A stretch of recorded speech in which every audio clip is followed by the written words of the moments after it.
Hello' everyone, good morning.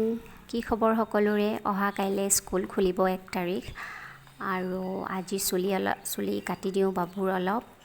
মানে বহুত দীঘল হৈছে, কাণৰ এইখিনি দীঘল হৈ গৈছে আৰু অলপ দীঘল হৈ গৈছে, বেয়া দেখা হৈছে। সেইকাৰণে ওচৰৰে এখন নাপিত আছে, তাত গৈ পিনে বাবুৰ চুলিবোৰ কাটি দিলোঁ। চুলি কাটোতে কিন্তু একেবাৰে দিগদাৰ নকৰে, আগৰ পৰাই ষ্টাৰ্টিঙৰ পৰাই মানে চুলি কাটাৰ অলপ ৰাপটো বেলেগ, খুব বেছি ভাল লাগে বোলে তাৰ চুলি কাটি। টাকলা হ'বহে বোলে ইচ্ছা যায়, কৈ থাকে। আপোনালোকৰ কেনেকুৱানো বাচ্চাবোৰ চুলি কাটাত জনাবচোন।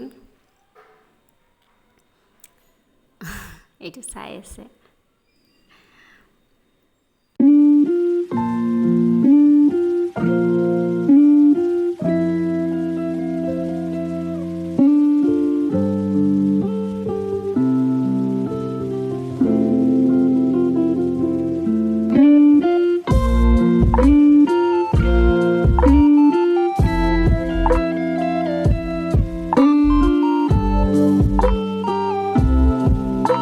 কিমান ফূৰ্তি কৰিছে, হাঁহিছে।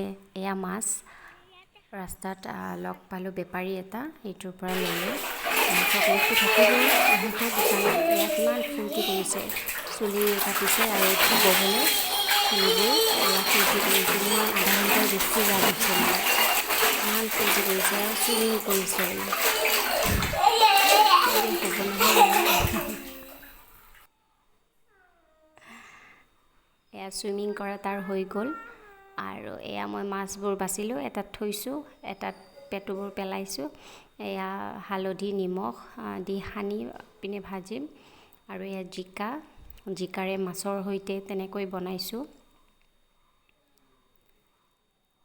গৰমৰ কথা, বেছি মানে একো হেৰি দিয়া নাই, অকল এয়া ভাত, এয়া মাছ ভাজি তেনেকৈ খাইছোঁ আৰু চিম্পলকৈ বনাইছোঁ। দুজনে আছোঁ, বাবু আৰু মই, এইকাৰণে বহুত চিম্পলকৈ বনাইছোঁ। এনেকৈ খাই ভাল পায়।